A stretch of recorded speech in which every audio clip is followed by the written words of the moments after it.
ব্রহ্ম কি বা ব্রহ্ম যদি জগতে রূপান্তরিত হলো কিভাবে? ব্রহ্ম বা যা কিছু অনন্ত, যা কিছু অসীম, তা সসীম বা জগতে কিভাবে রূপান্তরিত হলো, আর কেনই বা রূপান্তরিত হলো? ব্রহ্ম যদি জগতে রূপান্তরিত হয়, তাহলে কি আর ব্রহ্ম ব্রহ্ম থাকলো, নাকি ব্রহ্ম জগতে হয়ে গেল? তো এই দুটো প্রশ্নের উত্তর দেওয়ার জন্য আপনি সবার প্রথমে এই ছবিটা দেখুন, যেখানে প্রথম অংশ অর্থাৎ ক, সেটা হচ্ছে ব্রহ্ম, আর তার একদম নিচের অংশ অর্থাৎ যেটা খ, সেটা হচ্ছে জগৎ। আর এই দুটোর মাঝখানে হচ্ছে গ, অর্থাৎ ক এর পরে নিচে হচ্ছে খ আর মাঝখানে হচ্ছে গ, যেখানে দেশ কাল নিমিত্ত। ক ব্রহ্ম, এর অর্থ হচ্ছে কি, যেখানে গতি বা দেশ কাল নিমিত্ত জগৎ বস্তু এই সব কিছুই নেই, শুধুমাত্র সত্তা বিরাজমান, যা কিছুর অস্তিত্ব আছে, একটা সত্তা, একটা পিওর বা একটা একটা বিশুদ্ধ সত্তা। দেশকাল নিমিত্ত মানে কি? দেশকাল নিমিত্ত মানে হচ্ছে টাইম স্পেস কজাউলিটি, অর্থাৎ যেখানে কার্যকারণ সম্পর্ক, যেটা হচ্ছে গ। এবং সবার শেষে অর্থাৎ নিচে যেটা আছে, যেটা হচ্ছে অ্যাকচুয়ালি খ, সেটা কি? জগৎ। জগৎ মানে কিন্তু সব কিছুই, এখানে জড় জগৎ, বস্তু বা সাবটমিক বা যে সাবটমিক পার্টিকেল, অ্যাটম বা যা কিছু আমাদের মনের মধ্যে চলছে, বা এই যে গোটা পৃথিবী বা এই যে সমগ্র বিশ্ব ব্রহ্মাণ্ড, এই যে প্ল্যানেট, স্টার্স অ্যান্ড গ্যালাক্সিস, এই সব কিছু মিলেই হচ্ছে জগৎ। ওকে, কিভাবে এই ব্রহ্ম জগতে রূপান্তরিত হলো? আর ব্রহ্ম যদি জগতে রূপান্তরিত হয়, তাহলে কি ব্রহ্ম ব্রহ্ম থাকলো? আজকের ভিডিওতে আমরা এই প্রশ্নটারই উত্তর দেওয়ার চেষ্টা করব। হ্যালো বন্ধুরা, আমার নাম হচ্ছে রুদ্র, আর তোমরা সবাই দেখছো কি দ্য ইউটোপিয়া বাংলা। এই ইউটোপিয়া বাংলাতে আমরা দর্শন, মনস্তত্ত্ব, এর সাথে সাথে আমরা আধ্যাত্মিকতা বা স্পিরিচুয়ালিটি এবং সাহিত্য, এই তিনটে পিলার বা এই তিনটে বিষয় আমরা আলোচনা করি, এবং কিভাবে এই সমস্ত জ্ঞান কাজে লাগিয়ে আমরা আমাদের জীবনটাকে ইমপ্রুভ করতে পারি, একটু বেটার বানাতে পারি, সেটা নিয়ে আমরা এখানে আলোচনা করি। যদি তোমাদের এই সমস্ত ভিডিওস ভালো লেগে থাকে, তাহলে তোমরা অবশ্যই চ্যানেলটা সাবস্ক্রাইব করতে ভুলো না, এবং নিচে একটি কমেন্ট করে জানিও তোমাদের এই ভিডিওটা কেমন লেগেছে। তো শুরু করা যাক। নাও, সবার প্রথমে এই যে প্রশ্নটা, ব্রহ্ম কিভাবে জগতে হলো বা অসীম কিভাবে জগতে রূপান্তরিত হলো, নাও এক্ষেত্রে এবং কেনই বা হলো, এক্ষেত্রে আমরা এটা যে প্রশ্ন জিজ্ঞাসা করছি, কেন বা কিভাবে, এই প্রশ্ন আমরা কেন জিজ্ঞাসা করি? কেন আমরা সবসময় কেন প্রশ্নটা জিজ্ঞাসা করি? যদি গাছ থেকে কোনো একটা আপেল নিচে পড়ে, তাহলে আমরা জানতে চাইছি কেন নিচে পড়লো। অর্থাৎ যে মুহূর্তে আমরা এটা জিজ্ঞাসা করছি যে কেন এটা ঘটনাটা ঘটছে, সেই মুহূর্তে তার ঠিক আগে আমরা এটা অনুমান করে নিচ্ছি যে এই ঘটনার আগে কিছু একটা জিনিস থাকবে এবং তার পরে কিছু একটা জিনিস থাকবে, কার্যকারণ সম্পর্ক।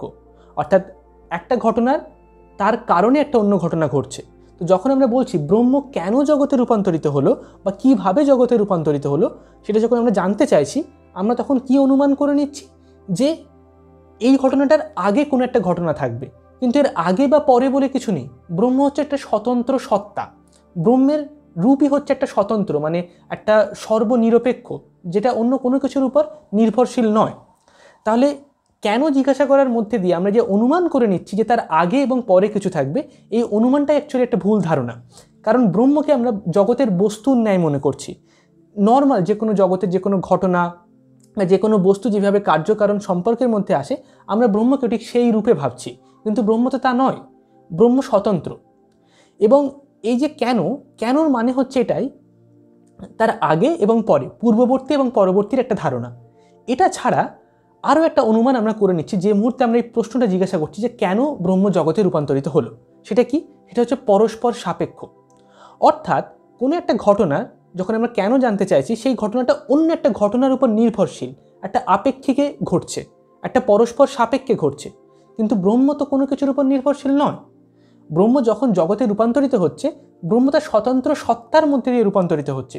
ব্রহ্ম জগতের উপর নির্ভরশীল নয়, বা ব্রহ্ম কোনো কিছুর উপরে নির্ভরশীল নয়, একটা স্বতন্ত্র বিষয়। তো ব্রহ্মকে যখন আমরা এই প্রশ্নটা জিজ্ঞাসা করছি, তাহলে আমরা কি দেখতে পাচ্ছি? যে এখানে ব্রহ্ম কেন জগতে রূপান্তরিত হলো, এই প্রশ্নটাই একটা ভুল ধারণা, একটা ভ্রম। ব্রহ্ম জগতে রূপান্তরিত হলো, এখানে ব্রহ্মটা জগতের মতো কোনো একটা বিষয়বস্তুর মতো নয়, যাকে আমরা কেন প্রশ্নটা জিজ্ঞাসা করতে পারি বা কিভাবে প্রশ্নটা জিজ্ঞাসা করতে পারি, বা ব্রহ্মর আগে বা পরে কোনো কিছু ঘটনা নেই, সব কিছুই অ্যাকচুয়ালি ব্রহ্ম, সব কিছুই অ্যাকচুয়ালি ঈশ্বর। ওকে, নাও এই যে ধারণাটা, এটা বোঝা একটু জটিল। তাহলে এই প্রশ্নটা বোঝার জন্য আমরা ধীরে ধীরে এখন এটা বোঝার চেষ্টা করবো যে ব্রহ্ম যদি জগতে রূপান্তরিত হয়, তাহলে কি আর ব্রহ্ম ব্রহ্ম থাকলো? যদি এটাকে আমরা ঘুরিয়ে প্রশ্নটা জিজ্ঞাসা করি, না ব্রহ্ম যদি জগতে রূপান্তরিত হয়, তাহলে কি আর ব্রহ্ম ব্রহ্ম থাকলো? না, এখানে একটা বিষয় হলো যে আমরা জ্ঞান বলতে কি বুঝি। ধরা যাক এই যে পেন, এই পেনটা, এটা সম্পর্কে আমরা যদি জ্ঞান অর্জন করি, তার মানে কি? তার মানে এর যে কালার বা রং, সেটা কি? এর ওজন কেমন, বা এর আকার বা আকৃতি বা শেপটা কি, এর যে পদার্থ বা এর যে ভর, সেই সব কিছু সম্পর্কে আমরা জানছি। অর্থাৎ এই পেনের অস্তিত্বটাকে আমরা আমাদের মনের দ্বারা বিষয়ীভূত করছি, একটা অবজেক্টিফাই করছি। অর্থাৎ পেনের অস্তিত্বটার মানে টোটালিটিটা, সব কিছুটা আমরা আমাদের মনের ধারণার মধ্যে নিয়ে আসছি। তখন আমরা কি বলছি, আমরা এই পেনটা সম্পর্কে জানি, এটা সম্পর্কে আমরা জ্ঞান অর্জন করলাম। ঠিক সেরকমই আমরা যখন ব্রহ্ম সম্পর্কে জানার চেষ্টা করছি, আমরা যখন বলছি যে ব্রহ্ম কী, বা ব্রহ্ম কেন, বা ব্রহ্ম কীভাবে জগতে রূপান্তরিত হচ্ছে, তখন আমরা কি ব্রহ্মকে বিষয়ীভূত করার চেষ্টা করছি। কিন্তু ব্রহ্ম তো এই পেনের মতো নয়, এটাকে বিষয়ীভূত করা সম্ভব নয়। কারণ ব্রহ্মকে যখনই ব্রহ্ম জ্ঞাত হয়ে গেল, যখনই আমাদের মনের ধারণার মধ্যে চলে আসলো, তখন ব্রহ্ম আর ব্রহ্ম রইলেন না। ঈশ্বর যদি জ্ঞাত হয়ে গেল, তাহলে ঈশ্বর তার ঈশ্বরত্বটাকে হারিয়ে ফেললো। ব্রহ্ম জগতের কোনো বস্তুর মতো নয়, ঈশ্বর জগতের কোনো বস্তুর মতো নয় যা সম্পর্কে আমরা জ্ঞান অর্জন করতে পারি। যেমন এই পেন সম্পর্কে আমরা জ্ঞান অর্জন করছি, ব্রহ্ম ঠিক তেমনটা নয়। ব্রহ্ম এই জ্ঞানের থেকে মানে জ্ঞাত নয়, ব্রহ্মকে জানা সম্ভব নয়। ব্রহ্মকে যে জানতে পারছি না, এটাই হচ্ছে ব্রহ্মের স্বতন্ত্র সত্তার আর প্রমাণ। অর্থাৎ ব্রহ্মকে আমরা আমাদের মনের যে ধারণা বা জ্ঞান, তার মধ্যে নিয়ে আসতে পারবো না। কিন্তু এটার মানে আবার ঠিক এরকমটাও নয় যে ব্রহ্ম হচ্ছে সম্পূর্ণ অজানা, বা যারা বলতে থাকে যে সব কিছুই মানে অজানা পুরোপুরি, তাহলে আমরা চুপচাপ বসে থাকবো, খাবো দাবো, ঘুমাবো, এনজয় করবো, জাস্ট ঘুরে বেড়িয়ে পুরো লাইফটাকে জাস্ট আমরা স্পেন্ড করব, এমনটাও নয়। কারণ ব্রহ্ম যখন জ্ঞাত নয়, সেই তার মানে এই নয় যে ব্রহ্ম অজ্ঞাত। ওকে, ব্রহ্ম যখন জ্ঞাত নয় পেনটার মতো, তার মানে এই নয় যে ব্রহ্ম অজ্ঞাত। অজ্ঞাত মানে কি, যেমন এই পেনটা সম্পর্কে আমরা সব কিছু জানছি, এর রূপ, এর রং কি, এর ওজন কতটা, এর ভর, বা এর মধ্যে কি কি পার্টিকেলস আছে, বা এর আকার আকৃতিটা, এটা হচ্ছে কি জ্ঞাত। আর অজ্ঞাত মানে কি, ধরা যাক অনেক দূরে, অনেক গ্রহ নক্ষত্রের মধ্যে, সেখানে অনেক দূরের কোনো প্ল্যানেটসে বা গ্যালাক্সিতে সেখানে কোনো অন্য এলিয়েন সিভিলাইজেশন আছে কি নেই, সেটা আমরা জানি না, এটা আমাদের অজ্ঞাত। তাহলে ওটা হলো অজ্ঞাত, আর এই পেনটা এটা কি আমাদের জ্ঞাত। ব্রহ্ম ঠিক এই পেনটা যেমনভাবে জ্ঞাত, ঠিক তেমনটা জ্ঞাত নয়। তাকে আমরা আমাদের মনের ধারণার মধ্যে বিষয়ীভূত বা অবজেক্টিফাই করতে পারবো না। তার রূপ, রং, তার বিশ্লেষণ, যুক্তি, তর্ক, দেশ, কাল, নিমিত্তর মধ্যে দিয়ে আমরা আনতে পারবো না। ঠিক তার মানে এই না যে ব্রহ্ম ওই দূরের প্ল্যানেটসে থাকা যে এলিয়েন, তারা আছে কি নেই তার সম্পর্কে আমরা জানি না, ঠিক তেমনটাও নয়। কেন? কারণ ব্রহ্ম হচ্ছে জ্ঞাত অপেক্ষাও আরও একটু কিছু বেশি, ঠিক অজ্ঞাত নয়, বরঞ্চ জ্ঞাত ছাড়াও আরও একটু বেশি কাছে। যখন আমরা পেনটাকে জানছি, আমরা ব্রহ্মের মধ্যে দিয়েই আমরা পেনটাকে জানছি। ব্রহ্মটা এমন নয় যে অনেক দূরে আছে, বরঞ্চ এটা আমাদের অনেক কাছে আছে। এটা এতটাই কাছে, এতটাই আমাদের সত্তার অংশ, যে যখনই আমরা জগৎ সম্পর্কে কিছু জিনিস জানছি, একটা বই বা একটা পেন বা অন্য মানুষ, যা কিছু আমরা জানছি, শিখছি, বুঝছি, সেটা আমরা ব্রহ্মের মধ্যে দিয়েই আমরা শিখছি। যখন আমি জানছি এই পেনটার রূপ, রং, আকার, আকৃতি সম্পর্কে, আমি ঈশ্বরের মধ্যে দিয়ে, ব্রহ্মের মধ্যে দিয়ে, সেই চেতনার মধ্যে দিয়ে গিয়ে এই পেনটাকে জানছি। তাহলে এই জ্ঞানের আগে হচ্ছে ব্রহ্ম আছে। ব্রহ্ম হচ্ছে কি, আমাদের অন্তঃসত্ত্বারও অন্তঃসত্ত্বা, অর্থাৎ আমাদের আত্মারও আত্মা, আমাদের গভীর সত্তারও গভীর সত্তা। সেই জিনিসটার মধ্যে দিয়েই আমরা সব কিছু জানছি। জগতের যা কিছু আমরা করছি, আমরা যে যা কিছু চিন্তা করছি, একটা সাহিত্যের বই পড়ছি, বা একটা দর্শন জানছি, বা একটা কোনো নতুন এক্সপেরিমেন্ট করছি সায়েন্সে, ব্রহ্মের মধ্যে দিয়ে আমরা সেই জ্ঞানগুলোকে অর্জন করছি। ব্রহ্ম তার আগে আছে। যখন আমরা কোনো কিছু উপলব্ধি করছি, চোখে দেখছি, কানে শুনছি, কথা বলছি, অনুভব করছি, সেই অনুভব হওয়ার আগে হচ্ছে ব্রহ্ম আছে। তাহলে ব্রহ্ম ওই দূরের গ্রহের যে এলিয়েন, তারা আছে কি নেই সেটা যেমন আমরা জানি না, ঠিক ওই রূপে অজ্ঞাত নয়, বরঞ্চ ব্রহ্ম এই পেনটা যেমন জ্ঞাত, ঠিক সেই রূপে জ্ঞাত হওয়া সম্ভব নয়, বিষয়ীভূত করা সম্ভব নয়, বরঞ্চ জ্ঞাত অপেক্ষাও একটু বেশি কিছু, অজ্ঞাত অপেক্ষাও একটু বেশি কিছু। অর্থাৎ ব্রহ্ম পুরোপুরি জ্ঞাতও নয়, আবার পুরোপুরি অজ্ঞাতও নয়। ব্রহ্মকে পুরোপুরি জানাও সম্ভব নয়, বিষয়ীভূত করা সম্ভব নয়, আমাদের মনের ধারণার মধ্যে আনা সম্ভব নয়। আবার ব্রহ্মকে আমরা পুরোপুরি অজ্ঞাত সেটাও বলতে পারবো না, কারণ ব্রহ্ম তো আমাদের অন্তঃসত্ত্বার অংশ। তাহলে ব্রহ্ম কি? ব্রহ্ম হচ্ছে জ্ঞাত এবং অজ্ঞাত, এই দুটো অপেক্ষায় মহিহীন, অর্থাৎ অনেক অনেক ঊর্ধ্বে, এই দুটোর বিয়ন্ডে এক্সিস্ট করে ব্রহ্ম। তাহলে এখন এই প্রশ্নটা আমাদের মনে জেগে উঠছে, তাহলে ব্রহ্ম যদি জ্ঞাত এবং অজ্ঞাত অপেক্ষা অনেক দূরে থেকে, অনেক মহিহীন হয়, ব্রহ্মকে জানা সম্ভব নয়, আবার ব্রহ্ম অনেক আমাদের কাছে, যখন ব্রহ্ম আমাদের সত্তারও সত্তা, আমাদের অনেক অনেক কাছে, এতটাই বেশি কাছে যে এত কাছে থাকার পরেও সে আমাদের দূরে, এই যে প্যারাডক্সিক্যাল বিষয়, এটা জানাটা একটু কঠিন। এটাকে বারবার করে আমাদের রিঅ্যাকচুয়ালাইজ করতে হয়, বারবার করে আমাদেরকে উপলব্ধি করতে হয়, তারপরে গিয়ে আমরা একটু একটু এই জিনিসটার সেন্স করতে পারি, যেটার অর্থটা কী, এটার মানেটা কী। এখন যদি আমরা প্রশ্নটাকে একটু ঘুরিয়ে ভাবি, যে ব্রহ্ম অর্থাৎ যা কিছু অসীম সেটা যখন জগতে রূপান্তরিত হলো, তাহলে কি ব্রহ্ম জগতে রূপান্তরিত হয়ে যাওয়ার পর ব্রহ্ম কি আর ব্রহ্ম থাকলো? কারণ এক্ষেত্রে ব্রহ্ম এবং জগৎ, জগৎ মানে কি? জগৎ মানে হচ্ছে এই সমগ্র বিশ্ব ব্রহ্মাণ্ড, গ্রহ, নক্ষত্র, উপগ্রহ, মানুষ, এই সমস্ত অ্যানিমেলস, প্ল্যান্টস, গাছপালা, পশু পাখি, সমুদ্র, পাহাড়, পর্বত, নদী, এই অ্যাটম বা অ্যাটমিক স্ট্রাকচার বা আমাদের এই অর্গ্যানিক বডি, এই সব কিছু হচ্ছে জগৎ। ব্রহ্ম যদি জগতে রূপান্তরিত হয়ে যায়, তাহলে তো এখানে দুটো বিষয় হয়ে গেল, একদিকে হচ্ছে ব্রহ্ম, অন্যদিকে হলো জগৎ। অর্থাৎ জগৎ মানে কি? জগৎ মানে হচ্ছে সমগ্র মায়া, দেশ, কাল, নিমিত্ত, জগৎ, এই সব কিছু মিলে। তাহলে ব্রহ্ম যদি জগতে হয়ে গেল, তাহলে তো দুটো বিষয় এসে গেল। কিন্তু এখানে তো বলা হচ্ছিল অদ্বৈত ফিলোসফিতে যে একটাই জিনিস আছে, শুধুমাত্র ব্রহ্মরই অস্তিত্ব আছে, সব কিছুর মধ্যে ব্রহ্মই আছে। তাহলে কিভাবে দুটো বিষয় হচ্ছে? এখানে একটা বোঝার বিষয় হলো, এই যে জগৎ অর্থাৎ জগতের পূর্বে যেটা আছে অর্থাৎ গ অর্থাৎ দেশ, কাল, নিমিত্ত, সেখানে এই দেশ, কাল, নিমিত্তর মানে কি? যদি আমরা কাল সম্পর্কে ভাবি, অর্থাৎ প্রথমে উপরে আমরা দেখলাম কি ক হচ্ছে ব্রহ্ম, আর নিচে খ, সেটা হচ্ছে কি, খটা হচ্ছে আমাদের জগৎ, আর তারপরে আসছে কিন্তু গ, যেটা হচ্ছে ব্রহ্ম এবং জগতের মাঝখানে। দেশকাল নিমিত্ত কিন্তু জগতের আগে নয়, বরঞ্চ জগতের পরে তৈরি হচ্ছে। ব্রহ্ম থেকে জগৎ আসছে, তারপর দেশকাল নিমিত্তটা আসছে। এই জিনিসটা ভালো করে মাথায় কিন্তু বুঝতে হবে। না, এখানে যে দেশকাল নিমিত্ত আসছে, এই দেশকাল নিমিত্ত মানে কি? কাল হচ্ছে একটা আপেক্ষিক বিষয়, কাল মানে সময়। অর্থাৎ কখনো কখনো আমরা স্বপ্নের মধ্যে দেখি 10 বছর টাইম কেটে গেছে, বা 5 বছর টাইম কেটে গেছে, বা অনেক ভবিষ্যতের কোনো ঘটনা ঘটছে, বা অনেক অতীতের কোনো ঘটনা ঘটছে। আবার যখন ঘুম থেকে উঠছি, তখন আমাদের সেই সময়টা, সেই সময়, সেই কালের সেই রূপটা চলে যাচ্ছে, অন্যরকম আবার সময়ের রূপ চলে আসছে। তাহলে এই যে কাল, সেটা আপেক্ষিক। মনের স্তরের সাথে বা মনের চেতনার সাথে কালের যে গতি, সেটার মধ্যে একটা সম্পর্ক আছে। এখন যদি আমরা কোথাও নতুন জায়গায় বেড়াতে যাই, একটা পাহাড়ি বা একটা কোনো পর্বতে, তাহলে দেখব সেখানে দিনের যে সময়টা, সেটা অনেক ধীরে ধীরে কাটছে, অনেক আস্তে আস্তে। প্রথম 1 দিন, 2 দিন, 3 দিন, তারপর যত সময় যেতে থাকবে, তখন দেখব কি সময়টা অনেক তাড়াতাড়ি সময়টা কেটে যাচ্ছে।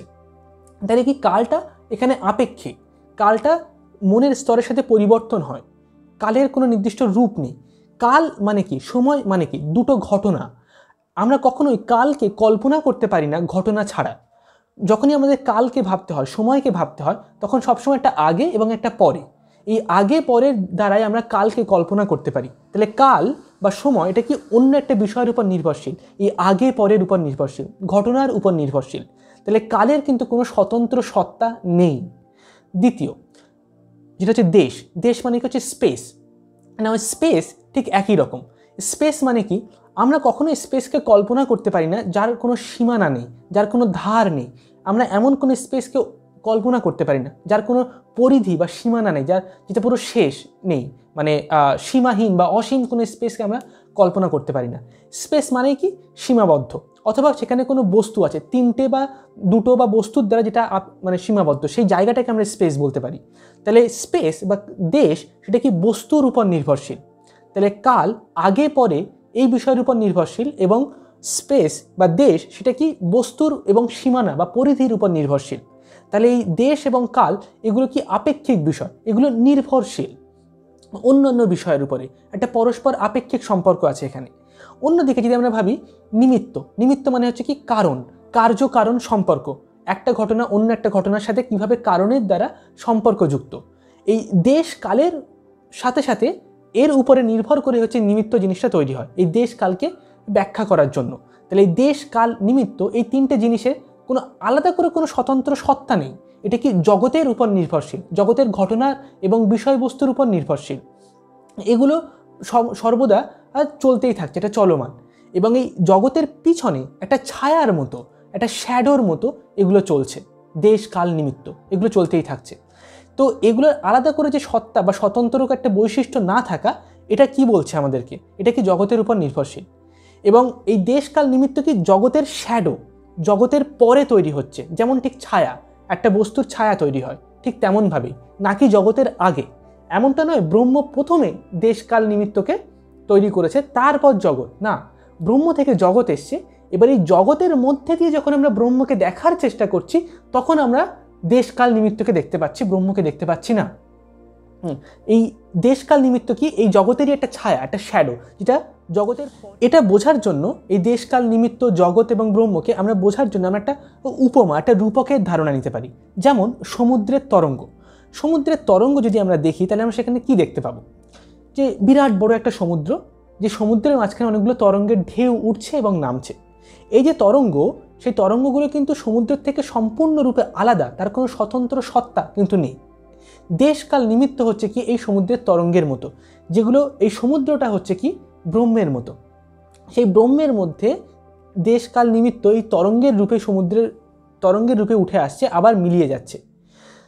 তরঙ্গ সমুদ্রের উপর নির্ভরশীল, কিন্তু সমুদ্র তরঙ্গের উপর নির্ভরশীল নয়। সমুদ্রে একটা স্বতন্ত্র সত্তা, একটা অস্তিত্ব, একটা নিরপেক্ষতা বা নিরপেক্ষ অস্তিত্ব আছে, কিন্তু তরঙ্গ তার স্বতন্ত্র সত্তা বা অস্তিত্ব নেই। ঠিক যেমন একটু আগে আমরা দেখলাম কি দেশকাল নিমিত্ত আপেক্ষিক, এবং সেগুলো কি বস্তুর উপরে বা সীমানার উপরে বা পরিধির উপরে নির্ভরশীল।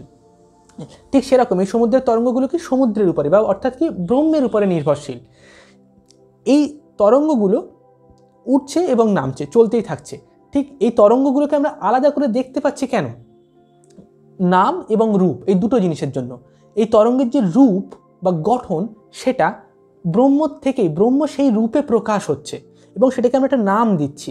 তখন আমরা কি বলছি? যে এটা একটা তরঙ্গ আর এটা হচ্ছে বড় সমুদ্র। তাহলে সমুদ্র এবং তরঙ্গকে আমরা নাম রূপের জন্য আলাদা আলাদাভাবে দেখি, কিন্তু প্রকৃতপক্ষে তরঙ্গটাই তো অ্যাকচুয়ালি সমুদ্র আর সমুদ্রটাই তরঙ্গ। কারণ কিন্তু এক্ষেত্রে যে সমুদ্র, সেটা আরও বেশি পরিমাণে সমুদ্র নাকি তরঙ্গ? কারণ তরঙ্গের আলাদা সত্তা নেই, কিন্তু সমুদ্রের আছে। কিন্তু তারপরেও তরঙ্গটাও কিন্তু এক ধরনের সমুদ্রেরই একটা এক্সটেনশন বা একটা বর্ধিত অংশ, তার মধ্যেও কিন্তু সমুদ্রেরই রূপ প্রকাশ পাচ্ছে। তো এটাই হচ্ছে কি ব্রহ্ম এবং জগতের এর মধ্যেকার সম্পর্ককে আমরা বোঝার জন্য এই উপমা বা এই রূপকটাকে আমরা ব্যবহার করতে পারি। দেশ, কাল, নিমিত্ত এবং জগৎ, এগুলো কি নাম রূপের দ্বারা গঠন হচ্ছে এই তরঙ্গের মতো, আর সমুদ্রটা কি এটা ব্রহ্মের মতো। ব্রহ্ম বিভিন্ন বিভিন্ন রূপে, অসংখ্য, একটা সীমাহীন বা শেষ নেই, যার কোনো অগণিত রূপে এই জগতের মধ্যে দিয়ে নিজেকে বারবার করে প্রকাশ করছে। ব্রহ্ম আমার মধ্যেও আছে, আপনার মধ্যেও আছে। এই আমি সত্তারও অন্তর্নিহিত সত্তাই হচ্ছে ব্রহ্ম। ব্রহ্মের মধ্যে দিয়েই আমরা এই জগৎকে উপলব্ধি করছি, জগৎকে দেখছি, জ্ঞান অর্জন করছি, সব কিছু ব্রহ্মের মধ্যে দিয়েই হচ্ছে।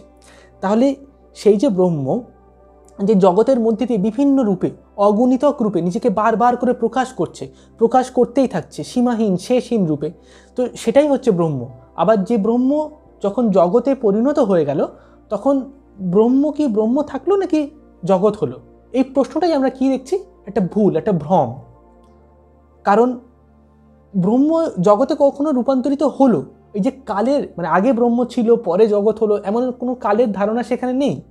কারণ ব্রহ্মের জন্য তো সব কিছুই একটাই বিষয়, টোটাল। সেখানে কাল, দেশ, নিমিত্ত, জগৎ এরকম আলাদা কিছু নেই। ব্রহ্মের পজিশন থেকে বা তার জায়গা থেকে যদি আমরা সব কিছু দেখি, কিন্তু আমরা ব্রহ্মকে যখন বস্তুগত বা বিষয় রূপে দেখছি, জগতের রূপে দেখছি, তখন আমরা বোঝার চেষ্টা করছি ব্রহ্ম কিভাবে জগতে রূপান্তরিত হলো, সমুদ্র কিভাবে তরঙ্গে রূপান্তরিত হচ্ছে, এরকম। কিন্তু এটা হচ্ছে একটা ব্রহ্মের এক্সটেনশন। ব্রহ্ম এই রূপে প্রকাশ পাচ্ছে বারবার করে, বিভিন্ন বিভিন্ন রূপে। ব্রহ্ম নিজেকে একটা রূপের মধ্যে সীমাবদ্ধ রাখছে না। ব্রহ্ম অসীম, তার সমগ্র রূপের মধ্যে দিয়ে প্রকাশ পাচ্ছে। সব কিছুর মধ্যেই ব্রহ্মের অস্তিত্ব আছে। ওকে, তো আমরা এখানে কি দেখতে পাচ্ছি? এই যে প্রশ্নটা, ব্রহ্ম যদি জগতে রূপান্তরিত হয়, তাহলে যে ব্রহ্ম এবং জগৎ বা মায়া, এই দেশকাল নিমিত্ত এবং জগৎ দুটো মিলে যে মায়া সমষ্টিটা, এটা দুটো আলাদা বিষয় হয়ে গেল। কিন্তু প্রকৃতপক্ষে এটা কিন্তু আলাদা নয়, ব্রহ্ম থেকেই এটা উঠে আসছে এবং এটার মধ্যেই ব্রহ্ম আছে। এই যে ধারণাটা ব্রহ্ম এবং জগতের, এটাকে আমরা আরও ভালো করে যদি আমরা বোঝার চেষ্টা করি, তাহলে বিবেকানন্দ এখানে ক্রমবিকাশ বা এভলিউশনারি থিওরির কথা এখানে তুলে আনেন। এই যে জগৎ বা এই যে দেশকাল নিমিত্ত, আমাদেরকে ব্রহ্মকে যদি উপলব্ধি করতে হয় বা তার দিকে এগিয়ে যেতে হয়, তাহলে আমাদেরকে কি করতে হবে? শুধু জগতের ঊর্ধ্বে গেলে হবে না, বরঞ্চ যে দেশকাল নিমিত্ত তারও ঊর্ধ্বে যেতে হবে আমাদেরকে, সেটাকে অতিক্রম করে যেতে হবে আমাদেরকে। ওকে, নাও এই যে দেশকাল নিমিত্ত এবং জগৎ, সেটাকে অতিক্রম করতে হবে আমাদেরকে, করলে তবে আমরা ব্রহ্মের জায়গাতে পৌঁছাতে পারবো। নাও এক্ষেত্রে এভলিউশনারি থিওরি বা ক্রমবিকাশ বা ক্রমবর্ধমান ক্রমবিকাশবাদ, সেটা আমাদেরকে সাহায্য করবে। মানুষের দুটো শক্তি আছে, একটা হচ্ছে তার অন্তর্নিহিত একটা সত্তা, সেখানে একটা শক্তি বা একটা অন্তঃশক্তি কাজ করে, আর বাইরের প্রকৃতি বা বাইরের জগৎ সেখানে একটা শক্তি বা একটা তার বিরুদ্ধে কাজ করে। আর মানুষ হচ্ছে কি বাইরের যে জগৎ, বাইরের যে শক্তি তার এবং তার ভিতরের যে অন্তঃশক্তি তার, এই দুটোর মাঝখানে কাজ করে, মাঝখানে অস্তিত্ব আছে। বাইরে আমাদের জীবনে সবসময় সুখ দুঃখ কষ্ট যন্ত্রণা, বিভিন্ন রকমের সমস্যা, শান্তি অশান্তি, বিভিন্ন রকমের লোভ, বিভিন্ন রকমের অহংকার, বিভিন্ন জিনিস আমাদের সামনে উঠে আসছে। প্রত্যেক দিন জীবন আমাদের সামনে বারবার করে উঠে আসে, বাইরের প্রকৃতি আমাদের সামনে বারবার করে উঠে আসছে। আর আমাদের অন্তঃসত্ত্বার গভীরে যে একটা শক্তি আছে, সেই শক্তি এই সমস্ত প্রকৃতির যে শক্তি সেটা সামনে এসে বারবার বাধাপ্রাপ্ত হয়ে তার ঊর্ধ্বে যাওয়ার চেষ্টা করছে, প্রকৃতিকে জিতে নেওয়ার চেষ্টা করছে, প্রকৃতির উপরে আধিপত্য বিস্তার করার চেষ্টা করছে, জয়লাভ করার চেষ্টা করছে। এই যে অন্তঃশক্তি, এই যে আমাদের অন্তঃসত্ত্বার গভীরে যে শক্তি আছে সেটা আর প্রকৃতির যে শক্তি, এই দুটোর মধ্যে একটা সংঘর্ষ চলছে। প্রতিনিয়ত সংঘর্ষ হওয়ার মধ্যে দিয়ে ধীরে ধীরে আমরা কোনো একদিন এই প্রকৃতির ঊর্ধ্বে পৌঁছে যাব। প্রকৃতির বিভিন্ন রকমের বাধা অতিক্রম করতে করতে আমরা কোনো একদিন একটা অ্যাবসলিউট জায়গাতে পৌঁছে যাব। তখন আমরা কি হবে, এই জগৎ অর্থাৎ এই প্রকৃতি এবং এই যে দেশকাল নিমিত্ত তার ঊর্ধ্বে পৌঁছে যাব, আমরা এই সব কিছুর বিয়ন্ডে চলে যাব। তখন আমরা ব্রহ্মের অবস্থান বা তার যে প্রকৃত রূপ এটা সম্পর্কে আমরা জানবো এমনটা নয়, সেখানে আমরা বিলীন হয়ে যাব, সেখানে আমরা মিশে যাব। এই এই যে এই যে এটাই হচ্ছে ক্রমবর্ধমান বা ক্রমবিকাশবাদ অর্থাৎ এভলিউশনারি থিওরি। ওকে, এটার সাহায্যে আমরা বুঝতে পারি যে কিভাবে একজন মানুষ ধীরে ধীরে এই জগৎ এবং দেশকাল নিমিত্ত তার ঊর্ধ্বে যেতে পারে। অর্থাৎ বাইরের যখন কোনো একটা ঘটনা ঘটছে, একটা অ্যাক্সিডেন্ট হচ্ছে বা কোনো আমাদের টাকা পয়সা চুরি হয়ে যাচ্ছে বা কোনো একটা সমস্যা হচ্ছে, সেটা আমাদের মনকে ডিস্টার্ব করে, বাইরের প্রকৃতি আমাদের উপর প্রভাব ফেলে, আমাদের মনের মধ্যে একটা অরাজকতা সৃষ্টি করে। তো সেই যে প্রভাব, সেটা বারবার প্রকৃতি আমাদেরকে আঁকড়ে ধরছে, আমাদের মনের অন্তঃশক্তির মাধ্যমে আমরা তার ঊর্ধ্বে যেতে পারি। প্রত্যেকটা প্রভাব থেকে আমাদের যখন নতুন নতুন প্রভাব আসে, তার থেকে আমরা একটু একটু করে ঊর্ধ্বে যেতে পারি। এমন ঊর্ধ্বে যাওয়ার মধ্যে দিয়েই আমরা আমাদেরকে ইভলভ করাতে পারি, আমাদেরকে বিবর্তন করাতে পারি। বিবর্তন হতে হতে আমরা এমন একটা জায়গাতে পৌঁছাবো যখন আমরা সমস্ত বিবর্তনের ঊর্ধ্বে পৌঁছে যাব, আমরা অসীম হয়ে পড়ব। আমরা ধীরে ধীরে সবাই সেই দিকেই এগিয়ে যাচ্ছি।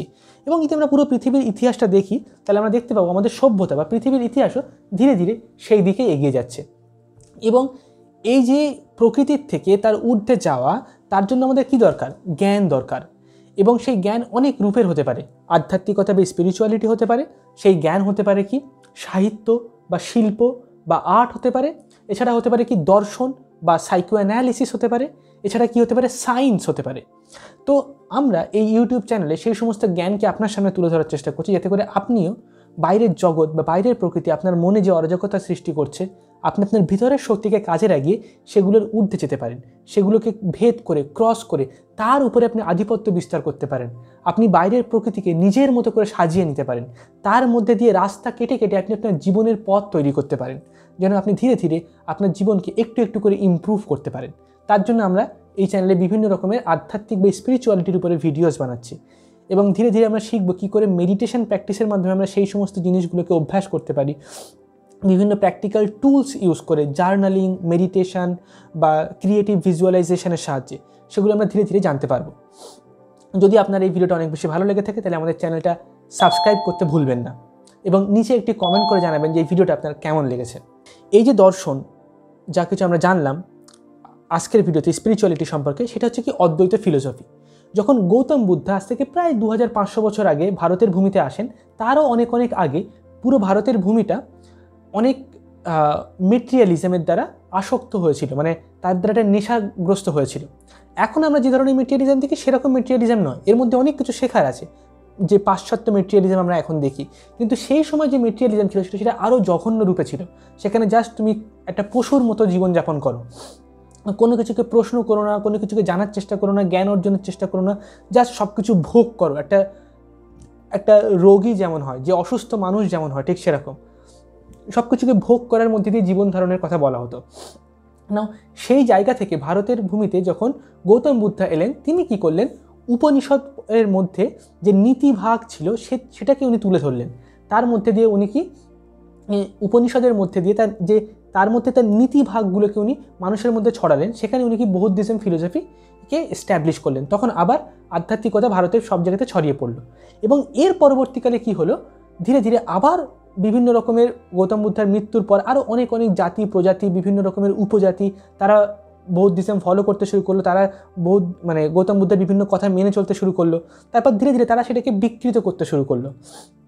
আচান্ডাল বলে এক ধরনের প্রজাতি ছিল, এছাড়া আরও অনেক প্রজাতি, তারা সেটাকে যখন বিকৃত করতে শুরু করলো ধীরে ধীরে বৌদ্ধিজমের প্রকৃত যে ধারণাগুলো সেগুলোকে চলে গেল এবং আবার একবার ভারতে কি হলো, সব জায়গাতে অন্ধকার নেমে এলো, আধ্যাত্মিকতা পুরোপুরি বিলীন হয়ে গেল। আর আমাদের এখানে কি, আমাদের এখানে বাইরের জগৎ সম্পর্কে আমরা অতটা বেশি ফোকাস নই, ঠিক যেমন পাশ্চাত্য দেশগুলো, আমরা শুধুমাত্র আধ্যাত্মিকতাতেই ফোকাস। তো যখন সেটা চলে যায় তখন খুবই খারাপ অবস্থা থাকে, বাইরেও খারাপ ভিতরেও খারাপ। ওকে, আর পাশ্চাত্যে ঠিক তার উল্টো, সেখানে তারা সব কিছু বাইরের জগৎ সম্পর্কে অনেক বেশি ফোকাস। তো তার ফলে বাইরের জগতে যখন অরাজকতা তৈরি হয় তখন তাদের ভিতরেও অবস্থা খারাপ থাকে এবং বাইরেও তাদের অবস্থা খারাপ থাকে। তো গৌতম বুদ্ধ চলে যাওয়ার পর যখন ভারতের ভূমিতে আবার অন্ধকার নেমে এলো, যখন স্পিরিচুয়ালিটি কোনো কিছুই প্র্যাকটিস হতো না, সেই সময় কে এলো, শঙ্করাচার্য। তিনি কি করলো, তিনি উপনিষদের যুক্তি তর্কের দিকে অনেক বেশি ঝোঁক দিয়েছিল। গৌতম বুদ্ধ কি সমগ্র উপনিষদের নীতিভাগ বা ভক্তি বা হৃদয়ের যে করুণা, প্রেম, ভালোবাসা বা অন্য মানুষের সাথে মানুষের যে সম্পর্ক, তাই হৃদয়ের যে আবেগ, তার দিকে বেশি গুরুত্ব দিয়েছিল। মানুষের প্রেমের সম্পর্ককে তিনি বড় করে তুলে ধরেছিল। কিন্তু যখন শঙ্করাচার্য এলো, তিনি যখন স্পিরিচুয়ালিটিকে আবার পুনরায় স্থাপন করলো ভারতের ভূমিতে, তখন তিনি কি করলো, তিনি উপনিষদের যে জ্ঞান ভাগ, যুক্তি তর্কের মাধ্যমে উপনিষদকে স্ট্যাবলিশ করার চেষ্টা করলো সেদিকে। এবং আজকের দিনে যদি আমাদের সমগ্র পৃথিবীতে দিকে আমরা যদি তাকাই, তাহলে আমরা দেখতে পাবো কি, আমাদের কাজ হবে কি, গৌতম বুদ্ধের সাথে শঙ্করাচার্যকে জুড়ে দেওয়া।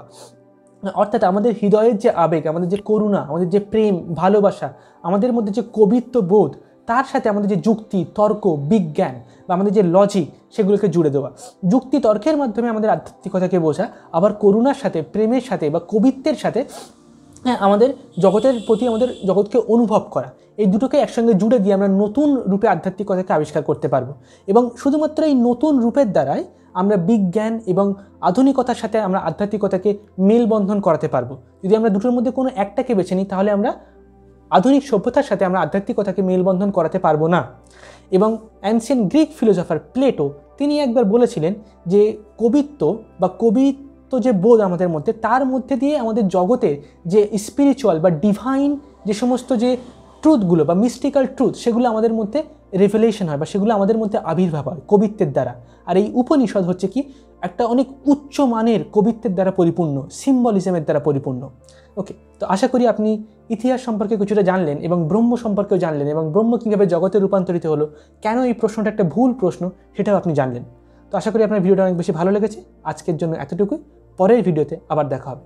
Thank you so much.